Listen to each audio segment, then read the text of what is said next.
औज़ु बिल्लाहि मिनश शैतानिर रजीम।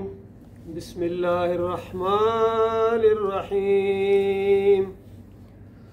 अफ़हसिबल्लज़ीना कफ़रू अन यत्तख़िज़ू इबादी मिन दूनी औलिया इन्ना अअतदना जहन्नम लिल काफ़िरीन नुज़ुला।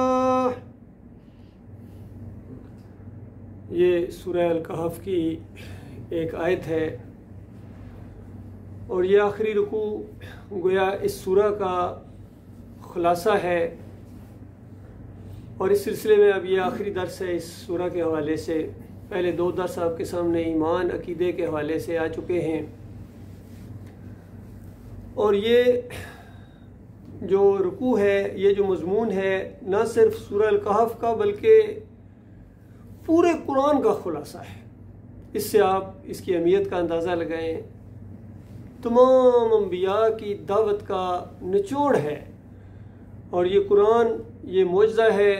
ये अक़ल को हैरान कर देता है कि एक आयत के अंदर अल्लाह ताला ने पूरे दीन इस्लाम को समेट दिया।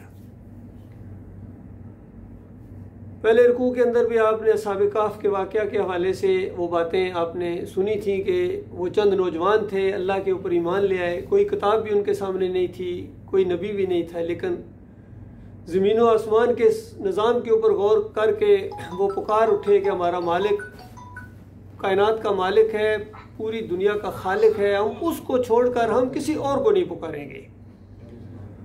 और अगर हमने किसी और को पुकारा तो ये बहुत बड़ी जहालत की बात होगी, जुल्म और ज़्यादती की बात होगी। और फिर उन्होंने पूरी कौम की तरफ इशारा किया कि हमारी कौम को क्या हो गया है, ज़मीन व आसमान के मालिक को छोड़कर और इलाह बनाए हैं और कोई दलील नहीं देते हैं और हमें भी मजबूर करते हैं, कभी हम इनकी बात नहीं मानेंगे। तो इस अंदाज से ये दावत आपके सामने आई। और फिर दूसरे दर्स के अंदर आपने सुना कि मालिक ने उनकी तारीफ़ फरमाई, मालिक ने उनके उस अक़ीदे को बहुत ही ज़्यादा पसंद किया और क़यामत तक पढ़ी जाने वाली इस किताब के अंदर रख दिया। फरमाया वो चंद नौजवान थे जो अपने मालिक के ऊपर ईमान ले आए थे। वो जवान मर्द थे, जवान मर्द कहलाए जाने के लायक। न उन्होंने अपनी जवानी को देखा, न कौम को देखा, न अपने सुहाने मुस्तकबिल को देखा। जब ईमान ले आए हैं, जब अपने मालिक और खालिक को पहचान लिया है इन्होंने, तो उन्होंने कहा कि अब इस ईमान को बचाना है, ये सबसे कीमती चीज़ है। कहीं ऐसा ना हो कि हम इनकी गिरफ्त में आ जाएं और फिर कमज़ोरी दिखाएं और फिर हमें अपने मसलक के अंदर, अपने फ़िरके के अंदर, अपने उस दीन के अंदर वापस ले जाएं। और अगर ऐसा कर लिया उन्होंने तो फिर हम मारे गए, फिर हमारे बचने की कोई सूरत नहीं है, फलाह की फिर कोई जो है सूरत नहीं है, फिर नाकामी है। और यहाँ उस बहस को समेटते हुए अल्लाह ताला ने उसी बात को ज़रा दूसरे अल्फाज से बयान किया है। ये कुरान का अंदाज़ है, अल्फाज बदली कर करके वही एक बात है जो पूरा कुरान उसकी तफसीर है कि अल्लाह के अलावा कोई माबूद नहीं है, ला इलाहा इल्लल्लाह। पूरा कुरान इसकी तफसीर है। नबी अलैहिस्सलाम की पूरी ज़िंदगी इसकी तशरीह है। सहाबाए किराम की पूरी ज़िंदगियाँ इसी नुक्ते के गिर्द घूमती हैं। तमाम अंबिया ने यही तौहीद की दावत दी है, रद्द शिर्क किया है। और फरमाया क्या गुमान किया है, अफ़हसिबल्लज़ीना कफ़रू, क्या गुमान किया है काफरों ने। अब बताइए कफरू का क्या तर्जुमा किया जाए। गुमान किया है, क्या कह दिया जाए मोमिनों ने। मालिक फरमाता है क्या गुमान किया है, अफ़हसिबल्लज़ीना कफ़रू, कुफर करने वालों ने गुमान किया है, अन यत्तख़िज़ू इबादी मिन दूनी औलिया, कि मुझे छोड़कर मेरे बंदों को अपना कारसाज समझ लें, अपना औलिया समझ लें, हमायती समझ लें, दाता दस्तगीर समझ लें, मुश्किल कुशा समझ लें, हाजत रवा समझ लें, तवक्कल और भरोसे के लायक उनको समझें, वास्ते वसीले उनको दें, बेहक़्क़े फ़लाँ, बेहुरमते फ़लाँ। फिर ज़िंदगी में भी उनको पूजें पुकारें या सजदे साबित करें या उनके मरने के बाद उनकी कब्रों के ऊपर जाके चादरें चढ़ाएं, उर्स करें, मेले करें, मज़ार बनाएं, गुम्बद बनाएं। अपनी सारी बंदगी उनके साथ, उनके दिन मनाएं, उनकी पैदाइश मनाएं, उनकी वफ़ात मनाएं। जो भी ज़िंदगी का इनका पहिया है इन्हीं के गिर्द घूमे। और फिर मालिक फरमाता है कि ये समझते क्या है, ये सब कुछ इस अंदाज से करें और फिर ये समझ रहे हैं कि हमें जन्नत मिलेगी, अल्लाह हमसे खुश होगा। ये अल्लाह को खुश करने के चक्कर में पड़े हुए अंदाज़ा लगाई। बिल्कुल मुशरिकीन मक्का के ऊपर उंगली रखी गई थी। वो कहते थे मा नाबुदुहुम इल्ला लियुकर्रिबूना इलल्लाहि ज़ुल्फ़ा, हम तो अल्लाह को खुश करने के लिए सब कुछ करते हैं, हमें इतना कमज़ोर ना समझो, इतना बेवकूफ़ ना समझो, हम दीनदार हैं, हमें सब समझ है, हम जानते हैं हम इब्राहीम अलैहिस्सलाम की औलाद में से हैं। हम उनको जो पुकारते हैं या इब्राहीम अगिस्नी, या लात बाबा, या मनात बाबा, ये शिरक नहीं है। शिरक होता तो क्यों चलने देता अल्लाह ताला इसको? बाप दादा क्यों ये अंदाज इख्तियार करते? ये शिरक नहीं है। तुमने ऐसे शिरक की रट लगाई हुई, ये शिरक है, ये शिरक है, ये शिरक है, ये तुम्हारी बात है और इससे अल्लाह खुश होता है। तो अल्लाह ताला ने तरह तरह से घुमा फिरा के बातों को पेश किया कि देखो आज तुम ये समझ रहे हो कि ये खुश होते हैं, आने दो क़यामत का दिन, जब इन नेक लोगों को बताया जाएगा कि ये तुम्हें इस तरह पुकारा करते थे, पूजते थे, तुम्हारी न्याज़ें करते थे, कानू लहुम आदा, वो तुम्हारे दुश्मन बन जाएंगे। वकानू बेबादतिहिम काफिरीन, तुम्हारी सारी पूजा पाठ का, तुम्हारे चढ़ावों का, नजरों न्याजों का, पुकारों का, शिरीनियों का, उर्स और मेलों का बिल्कुल इनकार कर देंगे।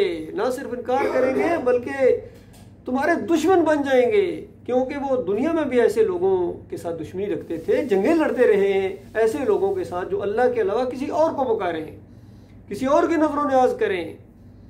तो उनके साथ तो वो लड़ाइयाँ करते रहे, उनको काफिर और मुशरिक समझते रहे। और आज मैदान महशर के अंदर जब मालिक तुम्हारे ये काले करतूत उनको दिखाएगा तो खुशी कैसे महसूस करेंगे? वो तो नाराज होंगे तुम्हारे ऊपर, बेजारी का ऐलान करेंगे। फिर नबी अलैहिस्सलाम के साथ के बारे में खुसूसी तौर पर कुरान की आयत है कि नबी अलैहिस्सलाम गोया मुकदमा दायर करेंगे इन सारे काफिरों मुशरिकों के खिलाफ और अल्लाह से कहेंगे या अल्लाह इस कौम ने कुरान को छोड़ दिया था। कुरान को पढ़ने वाला वो तो पहले सफ़े पर इस ईमान अकीदे को समझ जाएगा। अल्लाह की हम्दो सना जब पढ़ेगा और उसके बाद एक अहद व पैमान जो अपने मालिक के साथ करता है, इय्याका नअबुदु व इय्याका नस्तईन, अल्लाह मैं सिर्फ तेरी इबादत करता हूँ, करता रहूँगा, सिर्फ तुझसे मदद मांगता हूँ, मांगता रहूँगा। तो ये तो कुरान पढ़ने वाला तो बिल्कुल किसी कब्र के सामने सजदा नहीं करेगा, किसी को या अली मदद नहीं पुकारेगा, या रसूल मदद कैसे पुकार सकता है कुरान पढ़ने वाला? हाँ, कुरान को छोड़ने वाला ये सब कुछ कर सकता है।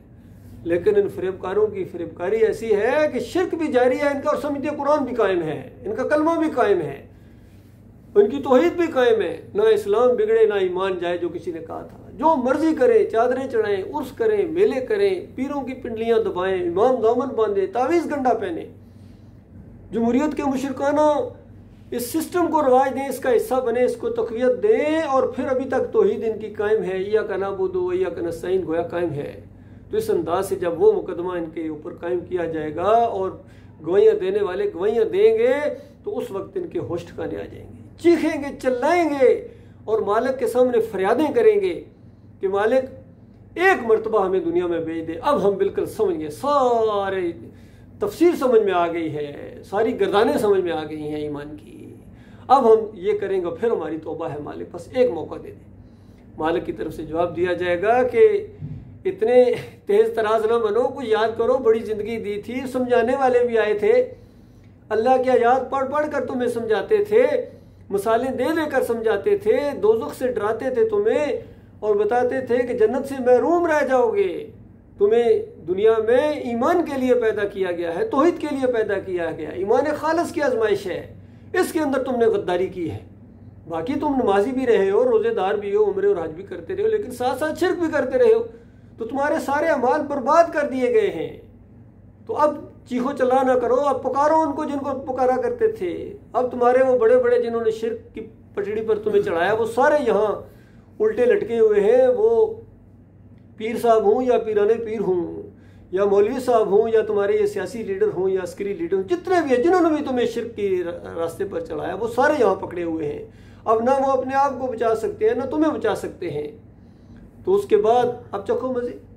यही बात दुनिया के अंदर अल्लाह ताला ने बताई है कि क्या कुफर करने वालों ने गुमान किया है कि मेरे बंदों को जब ये कारसाज समझेंगे और उनको पूजा पाठ करेंगे तो हम क्या इनसे नाराज ना होंगे? फरमाया इन्ना आतदना जहन्नमा लिल काफिरीना नुजुला। दोबारा काफिरीना आ गया। आमतौर पर इतराज करते हैं, आप जी हमें काफिर कह देते हैं, मुशरिक कह देते हैं, बताओ अल्लाह के बारे में क्या ख्याल है? एक ही आयत के अंदर 2 दफा अल्लाह ताला ने काफिर कहा है इनको, जो अल्लाह के अलावा किसी और को और ख़ासकर बंदों को, इंसानों को कारसाज समझें, मुश्किल कशा समझें, हाजत रवा समझें, इनको पुकारें, इनके वास्ते वसीले दें।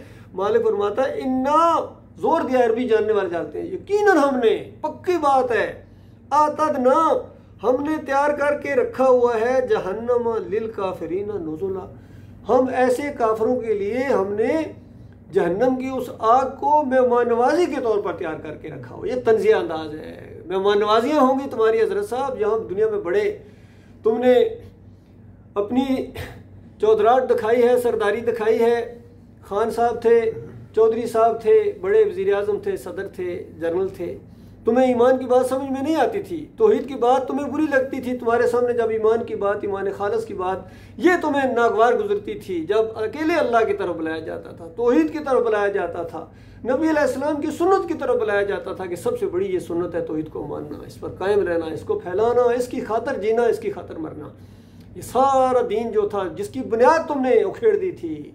तो उसके बाद अब चखो मज़े, मेहमान नवाजियाँ हैं जहन्नम की, हर वादी के अंदर पीप और खून के दरियाओं और समुद्रों के अंदर तुम्हें होते लगाए जाएंगे। आग ऐसी खौफनाक आग होगी, ऐसे खौफनाक पहाड़ होंगे, चट्टानें होंगी जिसके ऊपर सऊद पहाड़ पर चढ़ाया जाएगा आग के बने हुए अंगारे, और घाटियाँ ऐसी खौफनाक खाइयाँ होंगी वहाँ जहन्नम के अंदर, जिसके बारे में आया कि एक बड़ा पत्थर ऊपर से फेंका गया, नबी अलैहिस्सलाम ने फरमाया 70 साल वो पत्थर नीचे जाता रहा, अंदाजा लगे 70 साल, और फिर उसकी तह में जाके जब वो गिरा है, वो फटा है, उसकी खौफनाक आवाज़ नबी अलैहिस्सलाम को और सहाबा इकराम को सुनाएगी। इतनी गहराई अल्लाह के बंदो जहन्नम के अंदर अंदाज़ा लगाइए। फिर वहाँ से जब निकाला जाएगा, फिर नीचे डाला जाएगा, ये कुछ हमेशा हमेशा के लिए इनके साथ होता रहेगा, कुफ्र शिर्क। फिर इनको पता चलेगा ईमान क्या चीज़ है।